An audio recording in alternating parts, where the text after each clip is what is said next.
saya tanya dulu yang memang agak ringan-ringan dulu. Anda dipanggil, yang mungkin juga saya tahu kenapa profil Anda seperti ini, saya juga tahu. Saya meyakini fakta ini memang menarik buat saya pribadi ya. Dan ini juga buat pembelajaran di masyarakat. Sudah lama nih, maaf dipanggil Ustadz sama teman-teman. Beliau almarhum Mimin dia sakit, dari pihak keluarga besar almarhum Mimin minta didoakan. Oh gitu ceritanya. Cerita awal mula teman-teman orang pada tahu. Nah setelah itu nggak ada nih, orang pada ngumpul doang lah. Ini acaranya apa ini kan? Nggak ada. Nggak ada. Acaranya apa yang mau dibaca apa? Ini baca apa? Nah setelah itu, karena saya kemungkinan udah kebiasaan dari waktu saya di remaja, kalau ada semuanya orang sakit bacain surat ini, bacain surat ini, akhirnya saya mempunyai keyakinan bahwa dengan surat ya waktu itu surat Yasin, surat Al-Fatihah dan doa, dengan tersebut insya Allah Allah akan memberikan kesembuhan. Maka itulah saya belajar untuk membuka acara tersebut. Oh gitu ya. Iya, makanya setelah itu teman-teman tahu semua nih. Oh, artinya keluar lah. Boleh juga nih orang nih. Ternyata punya ilmu agama yang memang dalam juga nih gitu ya cerita itu. Ya. Nah setelah itu, nah teman-teman tiap malam Jumat tuh mau ini mengadakan pengajian. Ya udah, insya Allah saya jalanin kurang lebih. Mas Idun yang pimpin langsung? Iya, 2 tahun. 2 tahun. Sudah berjalan 2 tahun? Iya, kurang lebih 2 tahun. Nah ini mungkin lagi nggak ada kegiatan sedikit. Ya, jadi nggak bisa.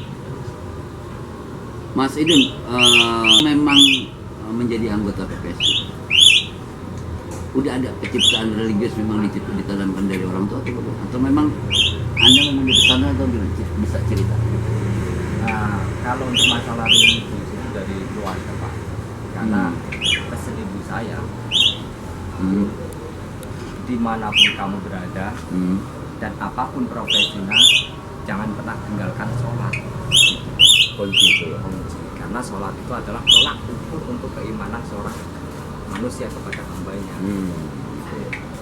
Oke. Teman-teman juga terinspirasi ya, melihat Mas Idun juga bisa pimpin teman-teman dalam ngaji dan sebagainya. Akhirnya muncullah dalam diri Mas Idun ini punya keahlian itu. Apa saja sih kalian Mas Idun selain juga bisa mengajarkan ngaji atau mungkin suka dipanggil orang misalkan suruh mandi mayat atau mendoain, bisa cerita? Nah, kalau yang pertama dia masih mengajari anak. Saya emang dari istilahnya dari dulu itu udah kayak gitu. Udah gitu ya, memang gitu. Sering ngajarin anak. Dan kemungkinan karena di sini untuk ngajak anak-anak ngaji kadang agak susah juga gitu ya. Oke, terus makanya untuk saya pribadi untuk masalah ngajar saya ngajak anak dan istri saya sendiri dulu. Oh, itu yang pertama ya. Lalu untuk yang ke teman-teman, sebenarnya sih ada yang mau belajar, cuman saya bagi waktunya yang belum sempat ya. Dan yang poin yang kedua untuk masalah baca doa atau mungkin Anda dipanggil sama orang, bisa dipanggil orang suruh baca doa atau kaji atau apa, sering juga. Kalau dipanggil orang itu biasanya satu syukuran ya. Baik itu syukuran habis pembelian rumah, terus kirim doa ulang tahun, kadang tetangga sering manggil saya. Oh gitu ya. Untuk masalah pemandian jenazah itu sebenarnya sih karena saya ikut prihatin Pak. Semenjak almarhum Bapak Suwardi itu meninggal, khususnya di RW 1 Kelurahan Sumber, itu belum ada orang generasi penerus yang bisa mandi mayat. Akhirnya orang menunjuk Anda sekarang ini, jadi sekarang orang nggak ada semuanya. Bukan masalah itu ya, akhirnya kayak gini. Lalu saya berpikirnya itu gini, andai kan belum ada generasi penerus, ini kalau seumpamanya yang meninggal kalau nggak ada yang ngurusin jenazahnya, baik mandiin, ngapain dan lain karena sebagainya, itu fardu kifayah ya, itu masuk fardu kifayah. harus ada Harus orang. ada. Oke. Makanya saya terinspirasi ingin belajar. Dari refleksi itu yang memang menjadi perjalanan itu, akhirnya handicap Mas Indun muncul lah. Akhirnya menjadi orang yang memang kadang-kadang dipanggil sama orang ya. Iya. Maaf nih, nggak mengganggu dengan pekerjaan PPSI. Ya itu kalau PPSU sih Nggak mengganggu ya. cuman ya kadang itu tergantung kebijakan pimpinan juga. Saya izin untuk menolong warga. Oh gitu ya. Oke. Ini gini Mas Indun, saya pengen lihat langsung nih, atau juga mungkin pemirsa pengen tahu juga. Saya mencoba coba sedikit ceramah ya Mas Indun nih. Ya tentang apa saja lah, yang singkat padat sehingga saya bisa mendengar petua Mas Indun. Bisa dimulai ya dari silakan coba. Bismillahirrahmanirrahim. Assalamualaikum warahmatullahi wabarakatuh. Innal hamdalillah nahmaduhu wa nasta'inuhu wa nastaghfiruh wa na'udzu billahi min shururi anfusina wa min sayyiati a'malina. May yahdihillahu fala mudilla lahu wa may yudlil fala hadiya lahu. Asyhadu an la ilaha illallah wa asyhadu anna Muhammadan abduhu wa rasuluh. Amma ba'du.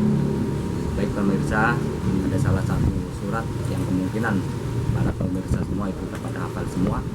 Saya kutip dari surat Al-Hasyr yang berbunyi Bismillahirrahmanirrahim, wal 'asri innal insana lafi khusrin illal ladzina amanu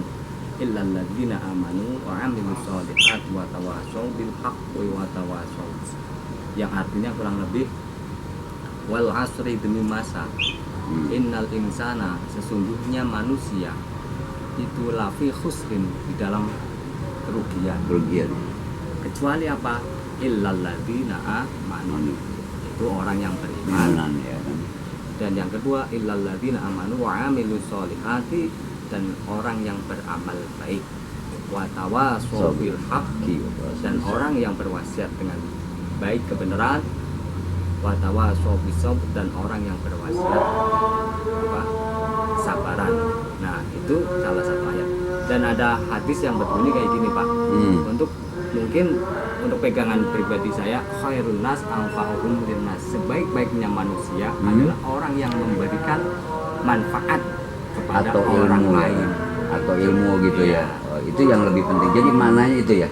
Ya, Makna dari yang memang secara singkat ini apa yang menjadi bagian sangat penting? yang Artinya bagian sangat penting itu buat umat manusia. ini kan termasuk dengan waktu, Pak. Wal asri, waktu. Iya, waktu ya. Jadi pergunakanlah waktumu itu sebelum tiba waktu yang ajalmu. Gitu ya, iya. Jadi seumpamanya itu tuh kenapa kau pakai waktu wal asri? Karena perpindahan antara waktu asar sore dan malam itu begitu cepat. Iya. Kayak jalannya waktu nggak bisa mungkin mundur. Iya, Bisa betul maju, ya. maju. Iya. Nah gitu. Oke. Itu dengan waktu. Dan yang tadi yang hadis yang kedua itu khairun nas anfa'uhum linnas, itu kenapa kok saya sering dibuktikan seperti itu? Karena apa? Sebaik apapun manusia, kalau tidak memberikan manfaat kepada yang lainnya, itu termasuk orang baik. Bukannya nggak baik, orang baik. Oke. Dan itu saja. Saya Adli, wallahu a'lam. Assalamualaikum warahmatullahi wabarakatuh. Oke, luar biasa. Mas Indun, ya memang saya apresiasi sekali ya. Lalu gini ya, ada juga yang menggelitik pertanyaan saya nih, kaitan dengan historis pekerjaan sekarang. Artinya sudah berapa lama jadi anggota PPSU? Anggota PPSU 4 tahun. 4 tahun ya. Keluarga? Warga Sumur Batu. Warga Sumur Batu, terus jumlah keluarga? Jumlah keluarga berarti 3, 4 sama saya. Oh gitu, Pak ya. Ya kan. Paling besar berapa tahun? Untuk paling besar baru TK.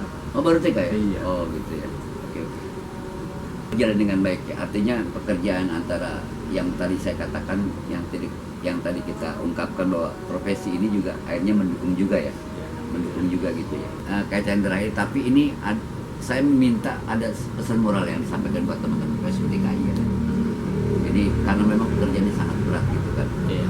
Tentunya karena Jakarta ini perlu semangat dari PPSU untuk bagaimana merawat Jakarta dengan kebersihan, estetika lingkungan dan sebagainya. apa yang bisa disampaikan dengan teman-teman PPSU DKI sehingga mereka ini juga punya kekuatan moral seperti Mas Indra? Kalau bicara kurang pasti kurang ya. Makanya saya coba apa yang bisa disampaikan. Bagi teman-teman semua PPSU, saya hanya bisa berpesan ya gini, seberat apapun kita kerjaan untuknya khususnya di DKI, itu hanya sekedar pesan tetap semangat, semangat dalam bekerja, semangat dalam beribadah, dan semangat untuk saling menjaga silaturahmi itu semua PPSU DKI. Selain itu, Nah, selain itu ini sesibuk apapun teman PPSU ya, jangan pernah tinggalkan sholat. oke. Karena apa? Sebesar apapun dan sekecil apapun gaji di dunia, itu tidak bisa akan mengganti satu rakaat yang sengaja ditinggalkan dalam sholat. Yeah. Itu saja maksud saya. Jadi sesibuk apapun kita harus tetap menjalankan sholat, karena sebesar apapun gaji kita tidak bisa menggantikan satu rakaat yang sengaja kita tinggalkan. Saya terenyuh juga nih jadi ngomong Mas Indra nih. Saya pikir cukup juga ya, maknanya luar biasa. Teman-teman sekalian, inilah walaupun kita singkat bicara dengan Mas Indra ini, tapi banyak yang memang tersirat. Bahkan yang tersirat yang memang kita sampaikan kepada teman-teman sekalian. Persoalan pekerjaan PPSU tidak hal yang mudah. Bicara kemampuan dan kekurangan itu hal yang biasa. Tetapi bagaimana menjadi orang yang manfaat itu agak sulit.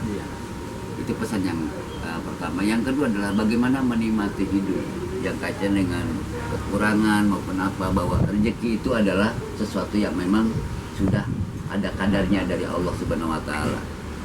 Inilah yang memang menjadi dua pilar ini sangat penting. Namun